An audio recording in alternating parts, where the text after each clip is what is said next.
বেঈমানের মৃত্যুর অবস্থা এমন হবে, একটা লাঠির ভিতরে আল কাদরা লাগাইয়া তুলার ভিতরে যদি বাড়ি দেওয়া হয়, তোলা যেমন ওই আল কাদরার সাথে উঠিয়া উঠিয়া আসে। নাফরমানের রূহটা কবজ করার পর এমন অবস্থা হবে, এমন ভাবে আজরাইল টান দিবে, এত জোরে টান দিবে কেমন জানি শরীরের প্রত্যেকটা রগ গুলো সিঁড়িয়া সিঁড়িয়া যাবে। এরে আল্লাহর বান্দা, সহ্য করতে পারবা না রে যুবক, ও পর্দার অন্তরালের মা, হে বৃদ্ধ বাবা, আস্তে আস্তে কবরের দিকে আগায় যাইতেছি।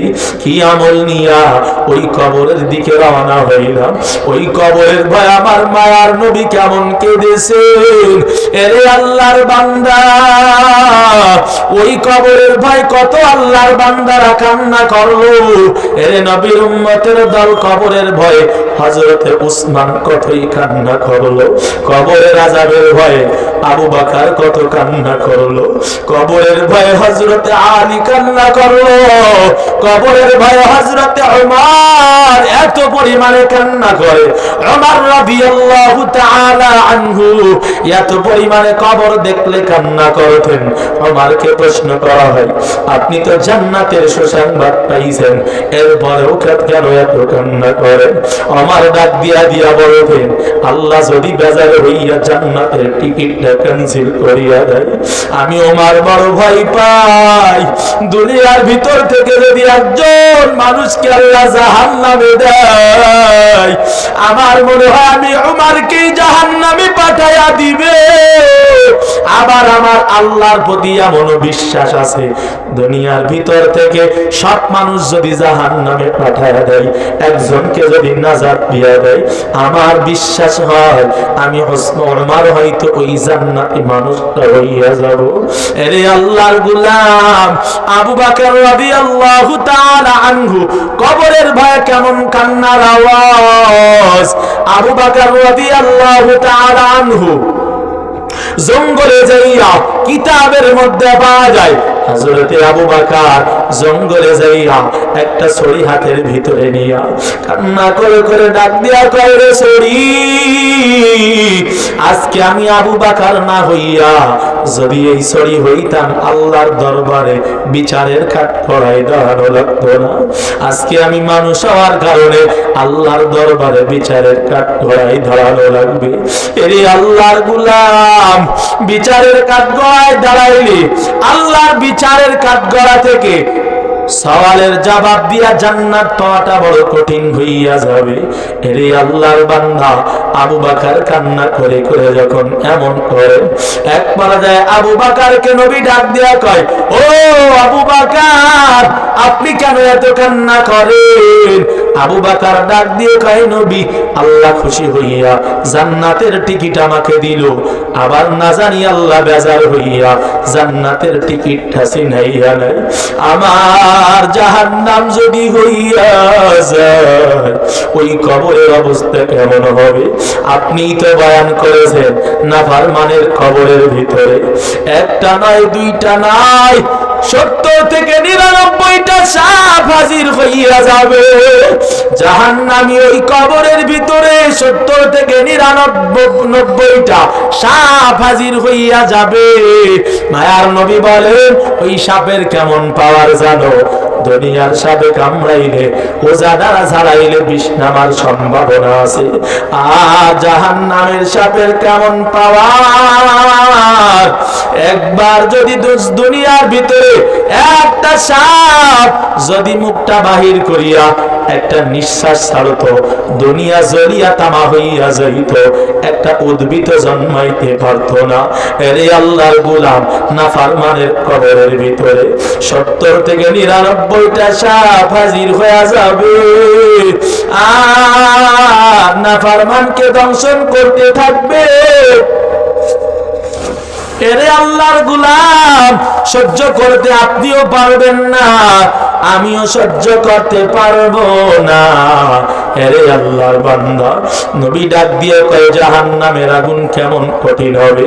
যেই বান্দা জাহান্নামে চলিয়া যাবে, ওই বান্দা আল্লাহকে ডাকতে থাকবে আর কান্না করবে, তার মালিক আমার জিন্দেগীর গুনাহ মাফ করিয়া দেন, ও আল্লাহ জমিনে একবার পাঠান, জমিনের ভিতরে যাইয়া নেক আমল করিয়া আবার ফিরে আসবো।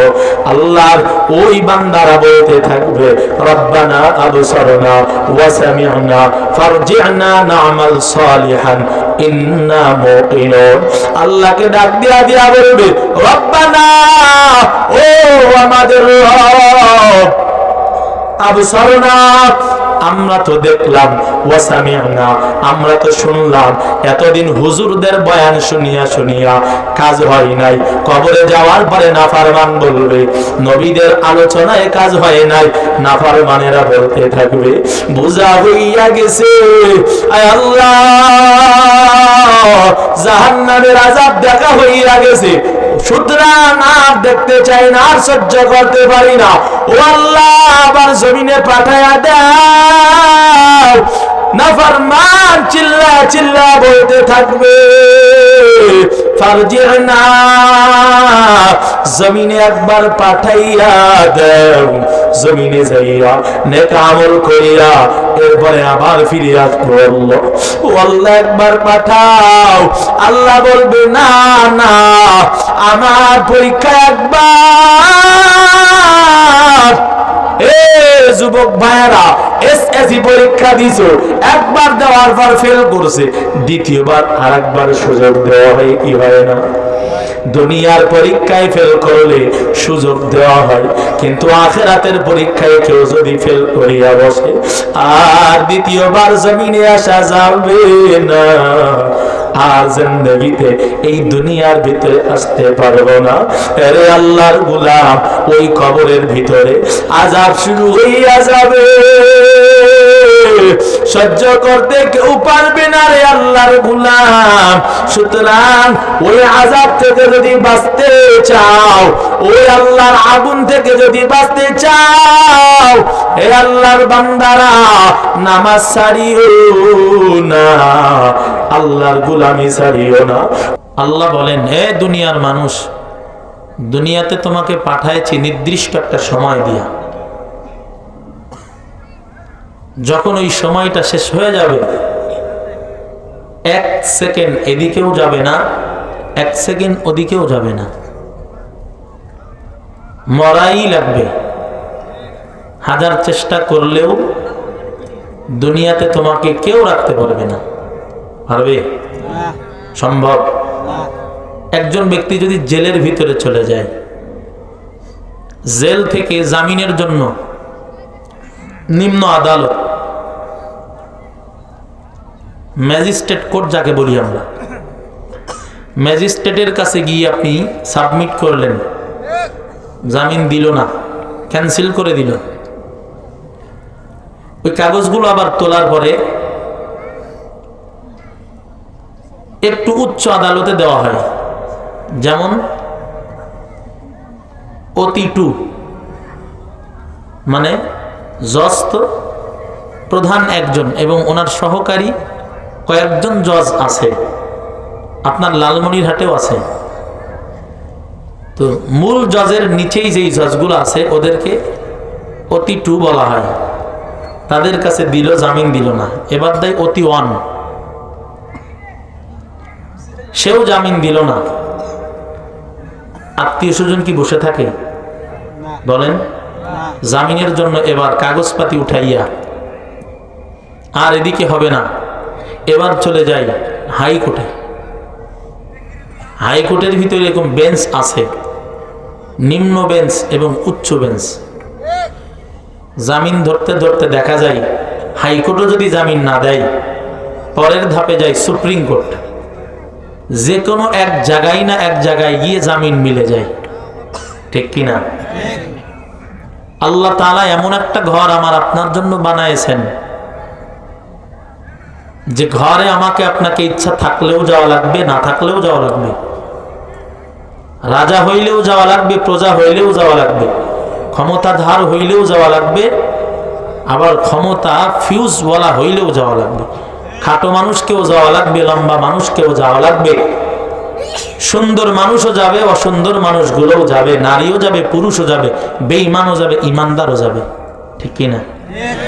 আমি আপনি যে যাচ্ছি, ইমান নিয়ে যাইতে পারতেছি কিনা? আমার আপনার ইমান আছে কিনা? ইমান নিয়ে আমি যাইতে পারতেছি কিনা? আমল সঞ্চয় করতে পারছি কিনা ভাবা দরকার কি দরকার না? আল্লাহ আমাদেরকে সতর্ক করে দিলেন, খবরদার, আশাই যেহেতু লাগবে, লা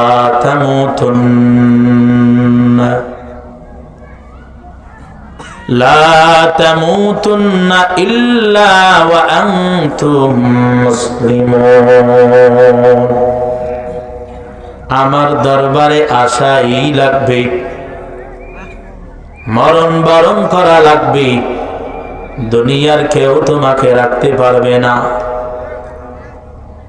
আজরাইল যখন তোমার ঘরের দরওয়াজায় হাজির হয়ে যাবে, হাজার আত্মীয় স্বজন মিলিয়াও তোমাকে রাখতে পারবে না। আবরাহা বাদশাহ শক্ত মজবুত লোহার সিন্দুক বানাইয়া ওই সিন্দুকের ভিতরে বলাইল, আজরাইল আমাকে ধরতে পারবে না। ইতিহাস জানা থাকলে বলেন, আবরাহা বাদশাহ জমিনের ভিতরে আছে নাকি? বলেন আছে? এরে আল্লাহর গোলাম, শক্ত মজবুত লোহার সিন্দুক বানাইয়া সিন্দুকের ভিতরে পলাইল আবরাহা বাদশাহ। আজরাইল আইসা আবরাহার জানটা কবজ করে নিয়ে চলে গেছে। আল্লাহ কোরআনে কয়, আইনামা তাকুনু ইউদরিকুমুল মাউত ওয়ালাউ কুনতুম ফি বুরুজিম মুশাইয়াদা।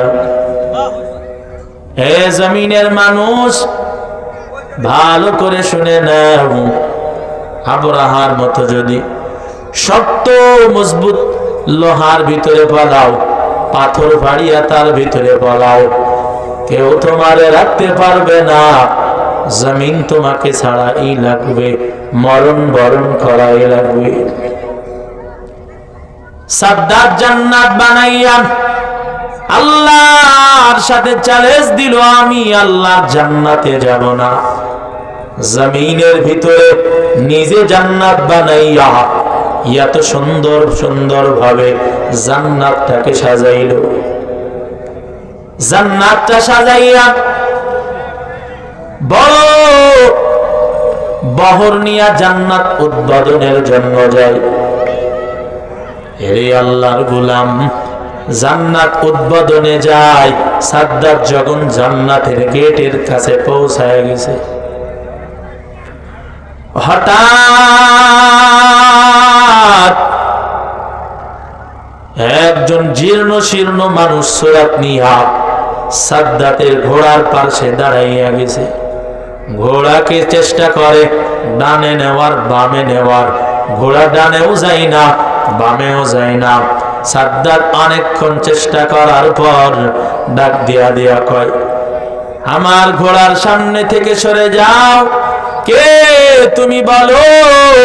ঘোড়ার সামনে কেন দাঁড়াইলা? ঘোড়ার সামনে থেকে সরে যাও। আজকে ভিক্ষা দেওয়ার দিন না, জান্নাত উদ্বোধনের জন্য আসি। ভিক্ষা দেওয়ার সময় আমার নাই, জান্নাত উদ্বোধনে যাব, রাস্তা করে দাও, সামনে থেকে সরে যাও। এমন কথা বলার পর আল্লাহর বান্দা এবার সাদ্দাতকে ডাক দিয়া কয়, রে সাদ্দাত, আমাকে কি তুমি ফকির মনে করেছো নাকি? তুমি কি জানো আমি কে? আমার পরিচয় কি তোমার কাছে আছে? সাদ্দাত এমন আওয়াজ শোনার পর নত যেন হইয়া গেল, কণ্ঠস্বর নরম হইয়া গেল। সাদ্দাত কয় আপনার পরিচয় তো আমি জানি না, আপনার পরিচয় দেন, পরিচয়টা আপনি দেন, আপনি কে বলেন। এমন বলার পর আল্লাহর বান্দা কয় কানটা একটু বাড়াইয়া দাও। বলে ঘোড়ার থেকে নামি, বলে না না নামার প্রয়োজন নাই, একটু কানটা বাড়াইয়া দাও। আস্তে করে যখন কানটা বাড়াইয়া দিল, কানে কানে ডাক দিয়া কয় এরে আল্লাহর বান্দা নাফরমান, আমি দুনিয়ার কোন সাধারণ ফকির না, আমি আল্লাহর দরবারে নিযুক্ত একজন ফেরেশতা। আমার নাম তুমি হয়তো জানো না, আমার নাম হলো আজরাইল। আমার চিনো আমি কি? দুনিয়ার দারোগারের ঘুষ দিলে ছাড়িয়া দেয়, আসামি ধরার পরেও ঘুষ দিছে, মোটা অঙ্কের ছেড়ে দিছে। আজরাইল তো আর ঘুষেও ছাড়বে না, ছাড়বে নাকি?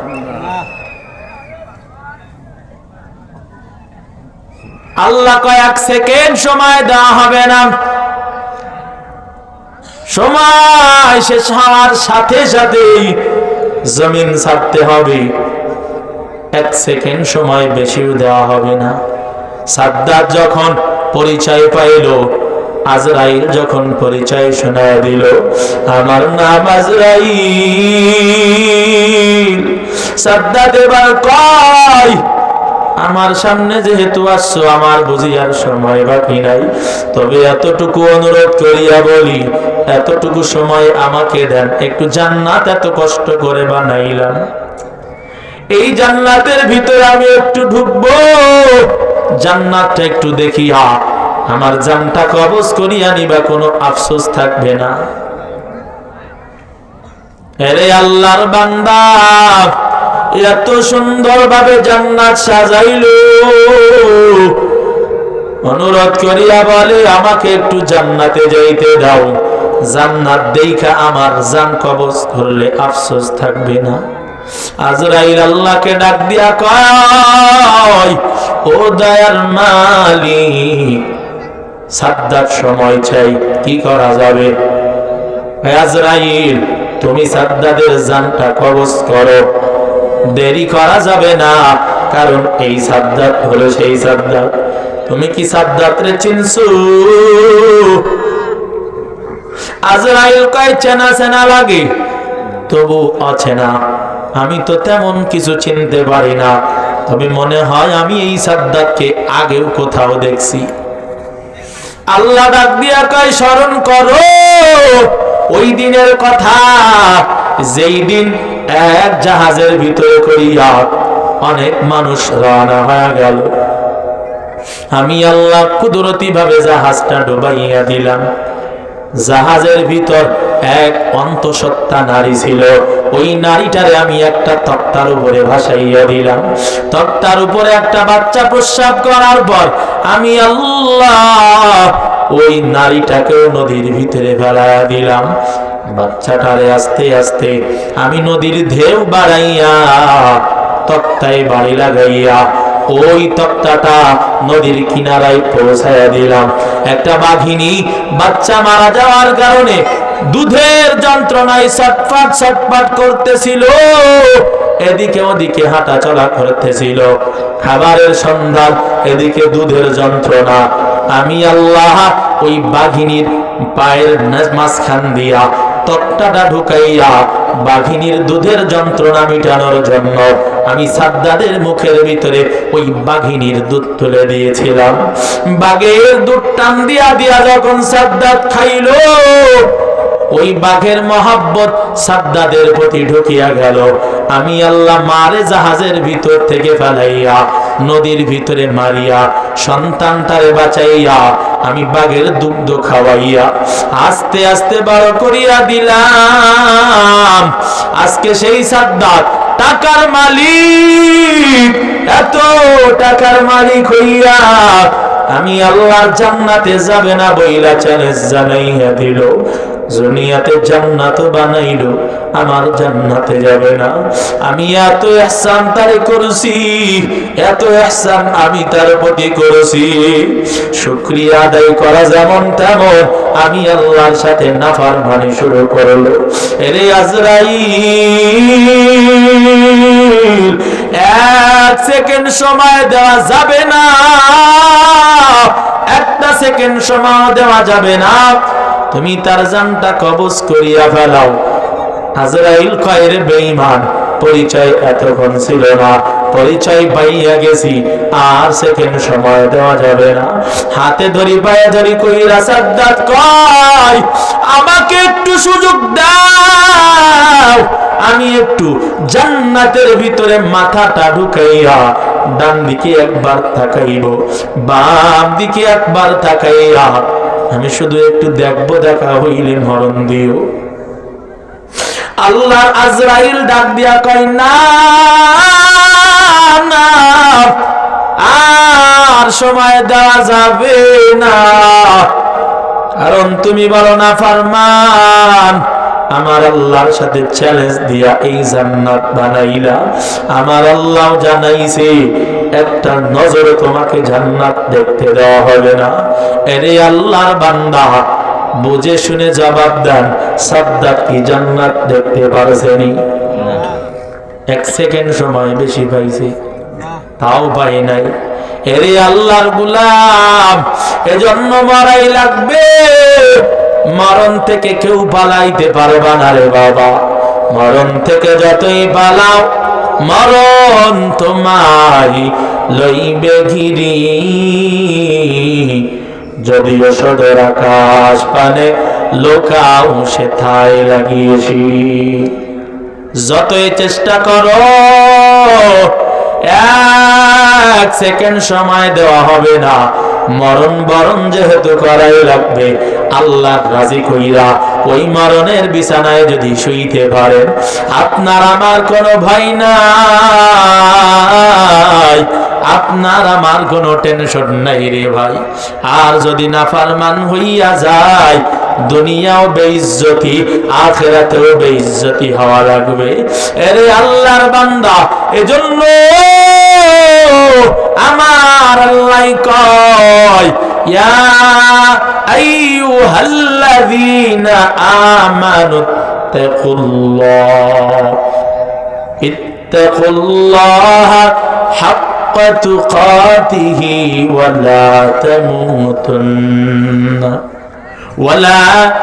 তামুতুন্না ইল্লা ওয়া আনতুম মুসলিমুন।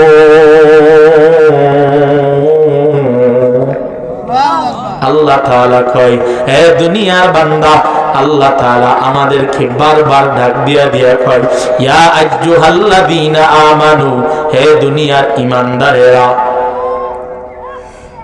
চাই তুমি নারী হও, চাই তুমি পুরুষ হও, হে ঈমানদারেরা, আমি আল্লাহর উপরে যারা ঈমান এনেছো,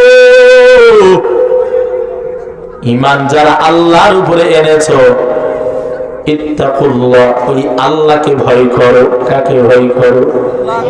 যারা ঈমান আনছো আল্লাহকে ভয় করো, হাক্কা তুকাতিহি, বলে ভয় করার মতো ভয় করো।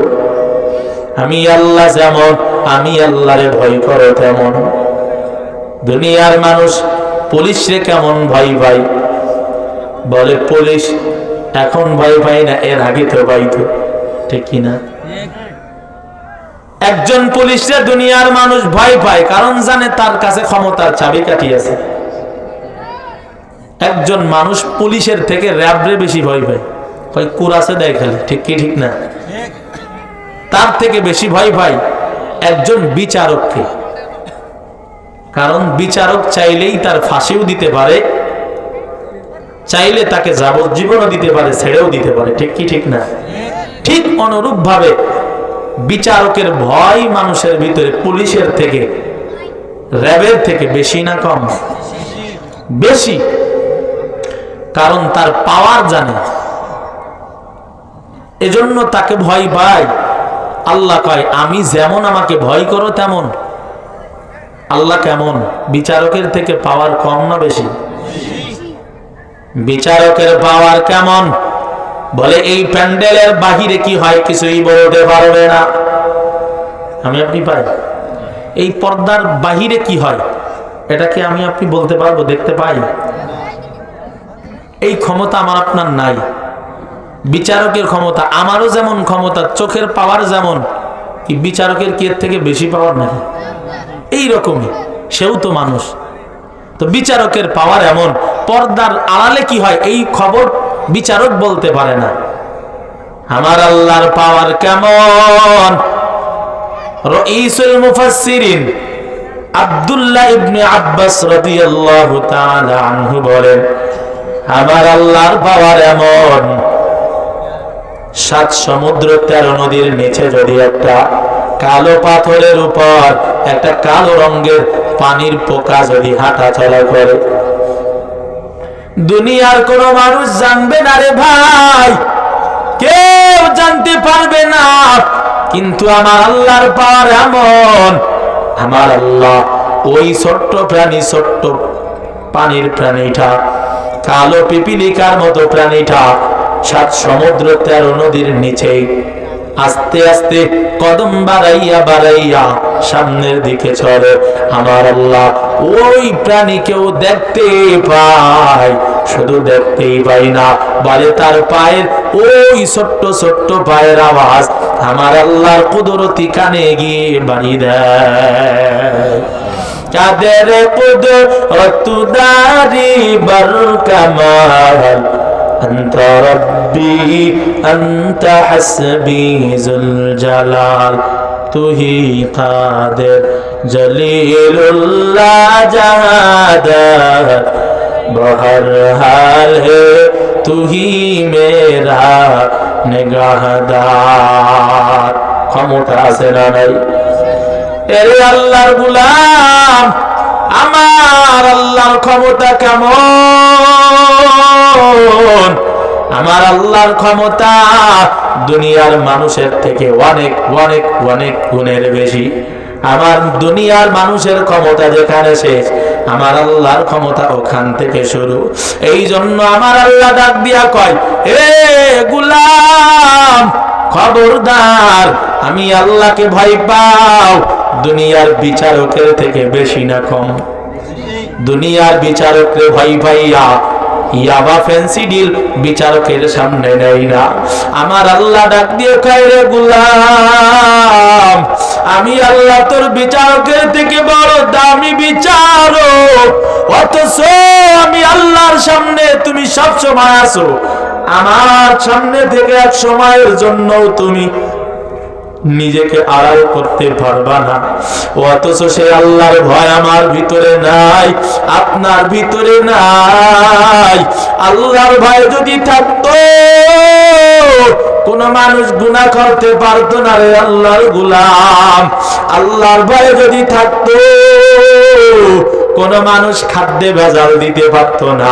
আল্লাহর ভয় যদি থাকতো কোন মানুষ কোন মানুষের সাথে 2 নাম্বারি করতে পারতো না। আল্লাহর ভয় যদি থাকতো কোন মানুষ নামাজ ছাড়তে পারতো না। আল্লাহর ভয় যদি থাকতো কোন মানুষ আল্লাহর ইবাদত থেকে গাফিল হইতো না। এরে নবীর উম্মতের দল, আল্লাহর ভয় নাই, এজন্য গুনাহ করতেছো। ওই কবরের ভয় অন্তরে ঢুকাও, কারণ ইচ্ছা থাকুক আর না থাকুক ওই কবরে যাওয়াই লাগবে। আমি যদি এই মান আমল নিয়া মৃত্যুর বিছানায় শুইতে পারি, আমার মরণের অবস্থা কেমন হবে? আল্লাহর পয়গম্বর ইব্রাহিম খলিলুল্লাহ আল্লাহকে ডাক দিয়া দিয়া বলেন, ও মালিক, আমি একটু দেখতে চাই ইমানদারের মৃত্যু কেমন হবে আর বেঈমানের মৃত্যু কেমন হবে, আমাকে একটু দেখাও। আল্লাহ তাআলার সঙ্গে সঙ্গে জবাব দিয়ে কয়, ও ইব্রাহিম, আমার কাছে তুমি ইমানদারের মৃত্যুর হালত কেমন দেখতে চাও, বেঈমানের হালত দেখতে চাও? যদি তুমি দেখতে চাও ও ইব্রাহিম, তাহলে আমি তোমাকে বলবো মৃত্যুটা কেমন হয় এটা আগে দেখিয়ে নাও। আল্লাহ তাআলা ডাক দিয়া কয়, হে ইব্রাহিম, ক্বালা ফাখুয আরবাআতাম মিনাত তাইর فسرهن إليك ثم اجعل على جبل منهن جزعا ثم ادعهن يأتينك سعيا আল্লাহ তাআলা ইব্রাহিমকে ডাক দিয়া কয়, ও পয়গম্বর, আপনি 4টা পাখি ধরেন, 4টা পাখি ধইরা 4টা পাখিকে আপনি জবাই করেন, গোশতগুলো সুন্দরভাবে টুকরা টুকরা করেন। আপনি আবার ওই পাখির গোশতটা নিয়া পাহাড়ের চূড়ায় চূড়ায় রাইখা আসেন। এবার আপনি ওই পাখিগুলো আবার পাহাড়ের নিচে আইসা আপনি ডাক দিবেন, একটু মাত্র ডাক দিবেন, পাখিদের নাম ধরিয়া ধরিয়া ডাকবেন। সঙ্গে সঙ্গে আমি আল্লাহ জীবিত বানাইয়া আমি আপনার কাছে পাখিগুলো ফেরত দিয়ে দিব। আপনি জবাই করার সাথে সাথে পাখিগুলো মরিয়া যাবে। আল্লাহর কুদরত ইব্রাহিম নবী দেখার জন্য পাখি জবাই কইরা নিচে আইসা দাঁড়ায় আছে। নিচ আইসা পাখিদের নাম ধরে ধরে, তাফসীরের মধ্যে আছে 4টা পাখি, ওই 4 পাখির নাম ধরে ধরে ডাক দিছে। 4 পাখি আইসা হাজির হয়ে গেছে। এবার ইব্রাহিম নবী কয়, একটু ইমানদারের মৃত্যু এখন তো দেখা হয়ে গেল, আপনি যে মৃত্যুর পরে আবার জীবিত কিভাবে করবেন এটা দেখলাম, এখন একটু দেখতে চাই, ইমানদার এবং বেঈমানের মৃত্যু দেখতে চাই। আল্লাহ কয়, ইব্রাহিম আপনি চক্ষু বন্ধ করেন। ইব্রাহিম নবী চক্ষু বন্ধ করিয়া দিলেন। তাকাইয়া দেখে এক আল্লাহর বান্দা, বড় সুন্দর জুব্বা পরা, সাদা জুব্বা, ঠিক আমার এই ভাইয়ের মতন, দেখছেন, মাথাও সাদা, গায়েও সাদা, পাও সাদা, পুরো ম্যাচিং। তো ওই রকম একজন সাদা ধবধবে পোশাক পরিহিত এক আল্লাহর বান্দা আস্তে আস্তে তার দিকে আগায় আসতেছে।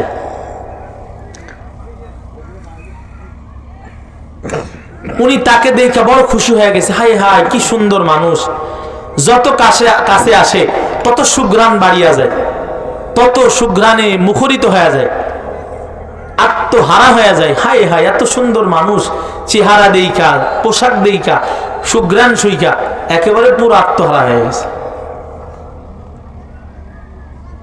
ইব্রাহিম নবীকে আল্লাহ ডাক দিয়ে কয়, ও ইব্রাহিম, এটা হলো নেককারের মৃত্যুর সময়, হালত এমন হয়, সে খুশিতেই পাগল ভরা হয়ে যায়। আর বেঈমানের অবস্থা আপনি যদি দেখতে চান একটু চক্ষু বন্ধ করেন। আবার ইব্রাহিম নবী চক্ষু বন্ধ করে দিলেন।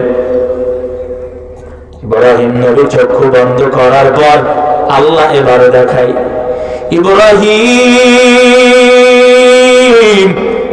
চক্ষু বন্ধ করার পর হঠাৎ নজর করে দেখে এক আল্লাহর বান্দা, এত বড় বিশাল দেহের অধিকারী, পা জমিনে, মাথাটা আসমানে, চোখ 2টা দিঘির মতো আগুন ছটকাইতেছে, বড় বড় 2টা চোখ, দেহ বিরাট আকৃতির একটা দেহ, প্রত্যেকটা পশমের কোণ থেকে আগুন ফুলকি দিয়া বের হইতেছে।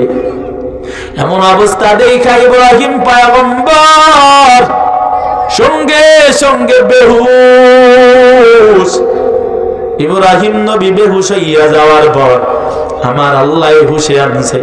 ও ইব্রাহিম, কি ব্যাপার, আপনি বেহুশ হইলেন কেন? ইব্রাহিম নবী ডাক দিয়া কয়, মালিক, আমি যে আকৃতি দেখলাম আমি সহ্য করতে পারি নাই। ও আল্লাহ, আমি দেখা ভয় বেহুশ হইয়া গেছি। আরে আল্লাহর গোলাম, বেঈমান নাফরমানের মৃত্যুর সময় আমার মায়ার নবীও কয়, বেঈমানের মৃত্যুর সময় কেমন অবস্থা হবে আর ইমানদারের মৃত্যুর অবস্থা কেমন হবে। মায়ার নবী কয়, ইমানদারের মৃত্যুর হালত যখন হইয়া যায়, ইরা আতাত মালাইকাতুর রাহমা, ইযা ইহতুদিরাল মাউতুল মুমিন আতাত মালাইকাতুর রাহমা বিহারিরাতিন বাইদা ফায়াকুলুনা খুরুজি রাদিয়াতান মারদিয়ান আনকা ইলা রাউহিল্লাহি ওয়া রাইহানিন।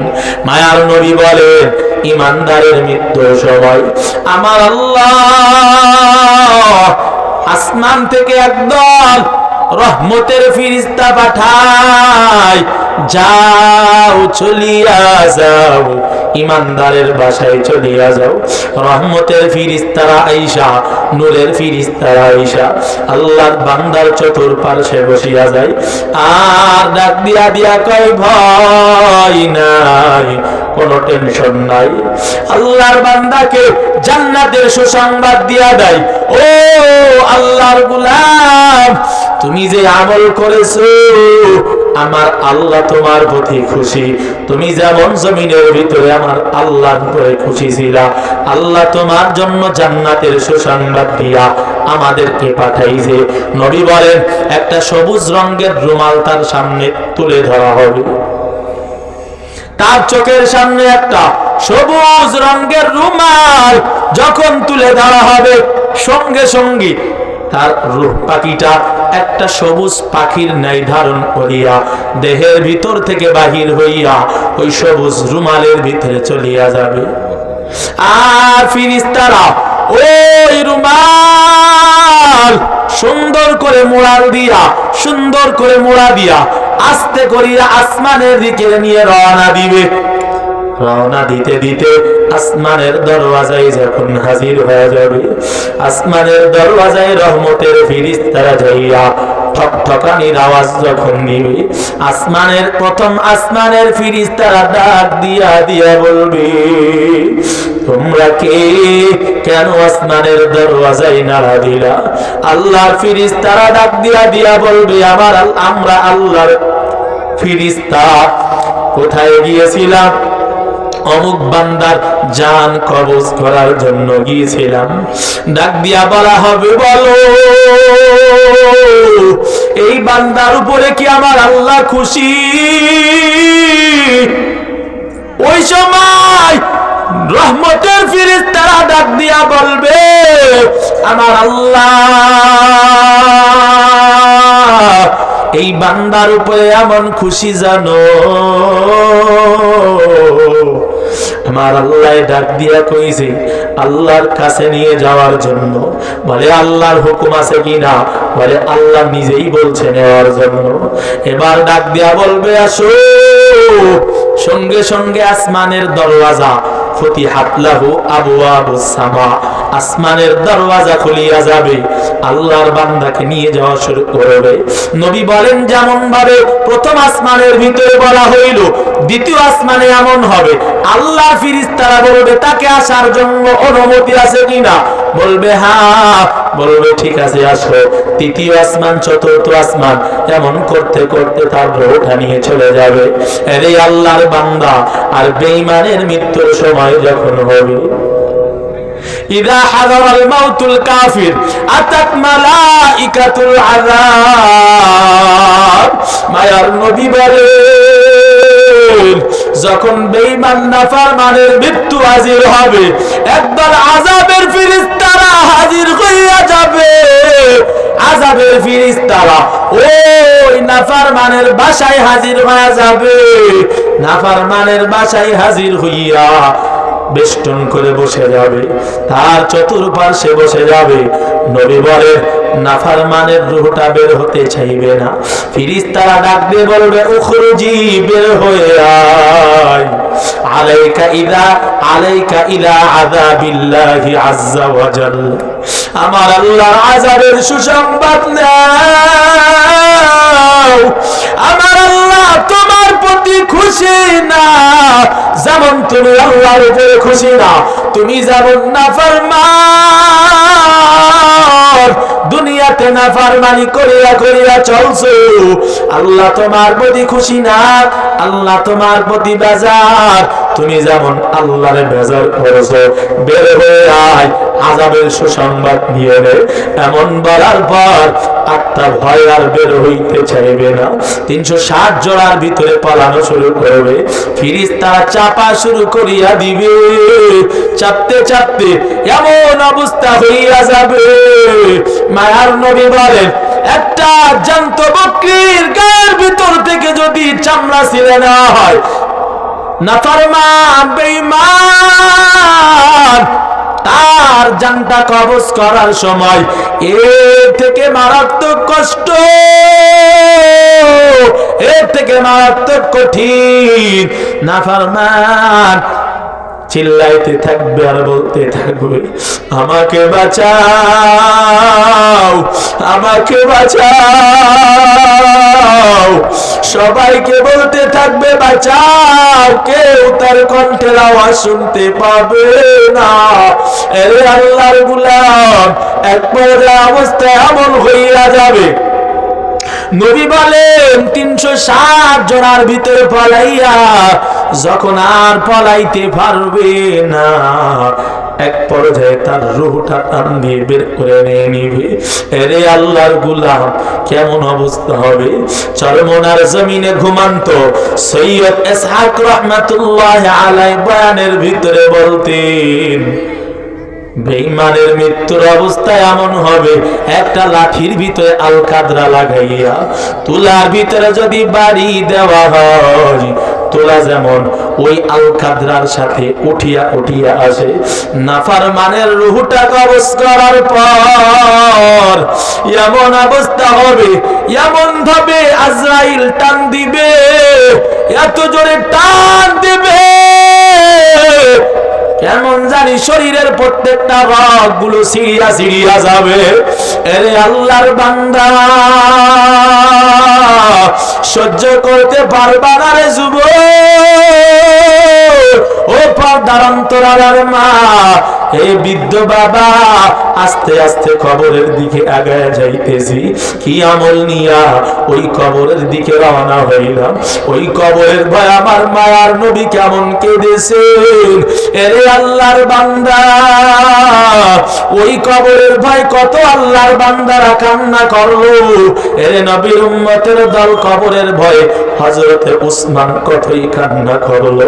কবরের আযাবের ভয়ে আবু বকর কত কান্না করলো। কবরের ভয়ে হযরতে আলী কান্না করলো। কবরের ভয়ে হযরতে ওমর এত পরিমাণে কান্না করে, ওমর রাদিয়াল্লাহু তাআলা আনহু এত পরিমাণে কবর দেখলে কান্না করতেন। ওমরকে প্রশ্ন করা হয়, আপনি তো জান্নাতের সুসংবাদ পাইছেন, এরপরেও কেন এত কান্না করেন? ওমর ডাক দিয়া দিয়া বলতেন, আল্লাহ যদি বেজার হইয়া জান্নাতের টিকিটটা ক্যান্সেল করিয়া দেয়, আমি ওমর বড় ভয় পাই। দুনিয়ার ভিতর থেকে যদি একজন মানুষকে আল্লাহ জাহান্নামে দেয়, আমার মনে হয় আমি ওমরকেই জাহান্নামে পাঠাইয়া দিবে। আবার আমার আল্লাহর প্রতি এমন বিশ্বাস আছে, দুনিয়ার ভিতর থেকে সব মানুষ যদি জাহান্নামে পাঠাইয়া দেয়, একজনকে যদি নাজাত দিয়া দেয়, আমার বিশ্বাস হয় আমি ওমর হয়তো ওই জান্নাতি মানুষটা হইয়া যাব। এরে আল্লাহর গোলাম, আবু বকর রাদিয়াল্লাহু তাআলা আনহু কবরের ভয়ে কেমন কান্নার আওয়াজ। আবু বকর রাদিয়াল্লাহু তাআলা আনহু জঙ্গলে যাইয়া কিতাবের মধ্যে পাওয়া যায়, হযরতে আবু বকর জঙ্গলে যাইয়া একটা ছড়ি হাতের ভিতরে নিয়া কান্না করে করে ডাক দিয়া কয়, রে ছড়ি, আজকে আমি আবু বকর না হইয়া যদি এই ছড়ি হইতাম, আল্লাহর দরবারে বিচারের খাট করাই দাঁড়ানো লাগতো না। আজকে আমি মানুষ হওয়ার কারণে আল্লাহর দরবারে বিচারের কাঠ গড়াই দাঁড়ানো লাগবে। এরে আল্লাহর গোলাম, বিচারের কাঠ গড়ায় দাঁড়াইলে আল্লাহর বিচারের কাঠ গড়া থেকে সওয়ালের জবাব দিয়া জান্নাত পাওয়াটা বড় কঠিন হইয়া যাবে। এরে আল্লাহর বান্দা, আবু বকর কান্না করে করে যখন এমন করে, এক পর্যায়ে আবু বকরকে নবী ডাক দিয়া কয়, ও আবু বকর, আপনি কেন এত কান্না করেন? আবু বকর ডাক দিয়ে কয়, নবী, আল্লাহ খুশি হইয়া জান্নাতের টিকিট আমাকে দিল, আবার না জানি আল্লাহ বেজার হইয়া জান্নাতের টিকিটটা ছিনাইয়া নাই। আমার জাহান্নাম যদি হইয়া যায়, ওই কবরের অবস্থা কেমন হবে? আপনি তো বয়ান করেছেন নাফরমানের কবরের ভিতরে একটা নয়, দুইটা নয়, 70 থেকে 99টা সাপ হাজির হইয়া যাবে। জাহান্নামী ওই কবরের ভিতরে 70 থেকে 99টা সাপ হাজির হইয়া যাবে। মায়ার নবী বলেন ওই সাপের কেমন পাওয়ার জানো? দুনিয়ার সাপে কামড়াইলে ওজা দ্বারা ছাড়াইলে বিষ নামার সম্ভাবনা আছে। জাহান্নামের সাপের কেমন পাওয়ার? একবার যদি দুনিয়ার ভিতরে একটা সাপ যদি মুখটা বাহির করিয়া একটা নিঃশ্বাস ছাড়তো, দুনিয়া জ্বলিয়া তামা হইয়া যাইত, একটা উদ্ভিদ জন্মাইতে পারত না। এরে আল্লাহর গোলাম, নাফরমানের কবরের ভিতরে 70 থেকে 99টা সাপ হাজির হয়ে যাবে আর নাফরমানকে দংশন করতে থাকবে। এরে আল্লাহর গোলাম, সহ্য করতে আপনিও পারবেন না, আমিও সহ্য করতে পারবো না। এরে আল্লাহর বান্দা, নবী ডাক দিয়ে কয় জাহান্নামের আগুন কেমন কঠিন হবে। যেই বান্দা জাহান্নামে চলিয়া যাবে ওই বান্দা আল্লাহকে ডাকতে থাকবে আর কান্না করবে, দয়ার মালিক আমার জিন্দেগীর গুনাহ মাফ করিয়া দেন। ও আল্লাহ, জমিনে একবার পাঠান, জমিনের ভিতরে যাইয়া নেক আমল করিয়া আবার ফিরে আসবো। আল্লাহর ওই বান্দারা বলতে থাকবে রব্বানা আবসারনা ওয়া সামি'না ফারজি'না না'মাল সালিহান ইন্না মুকিনুন। আল্লাহকে ডাক দিয়া দিয়া বলবে রব্বানা, ও আমাদের রব, আবসারনা আমরা তো দেখলাম, ওয়া সামি'না আমরা তো শুনলাম। এতদিন হুজুরদের বয়ান শুনিয়া শুনিয়া কাজ হয় নাই, কবরে যাওয়ার পরে নাফরমান বলবে নবীদের আলোচনায় কাজ হয় নাই।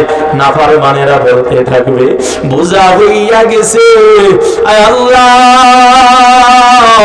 জাহান্নামের আযাব দেখা হইয়া গেছে, সুতরাং আর দেখতে চাই না, আর সহ্য করতে পারি না। ও আল্লাহ আবার জমিনে পাঠায়া দাও।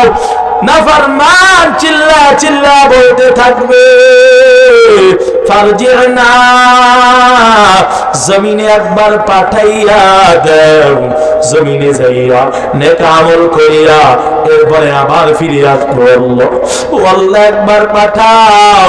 আল্লাহ বলবে না না, আমার পরীক্ষা একবার। এ যুবক ভাইয়েরা, এসএসসি পরীক্ষা দিছো, একবার দেওয়ার পর ফেল করছে, দ্বিতীয়বার আরেকবার সুযোগ দেওয়া হয় কি হয় না? দুনিয়ার পরীক্ষায় ফেল করলে সুযোগ দেওয়া হয়, কিন্তু আখিরাতের পরীক্ষায় কেউ যদি ফেল করিয়া বসে আর দ্বিতীয়বার জমিনে আসা যাবে না, আর জিন্দেগিতে এই দুনিয়ার ভিতরে আসতে পারবো না। আরে আল্লাহর গোলাম, ওই কবরের ভিতরে আযাব শুরু হইয়া যাবে, সহ্য করতে কেউ পারবে না রে আল্লাহর গোলাম। সুতরাং ওই আযাব থেকে যদি বাঁচতে চাও, ওই আল্লাহর আগুন থেকে যদি বাঁচতে চাও, হে আল্লাহর বান্দারা নামাজ ছাড়িও না, আল্লাহর গোলামি ছাড়িও না।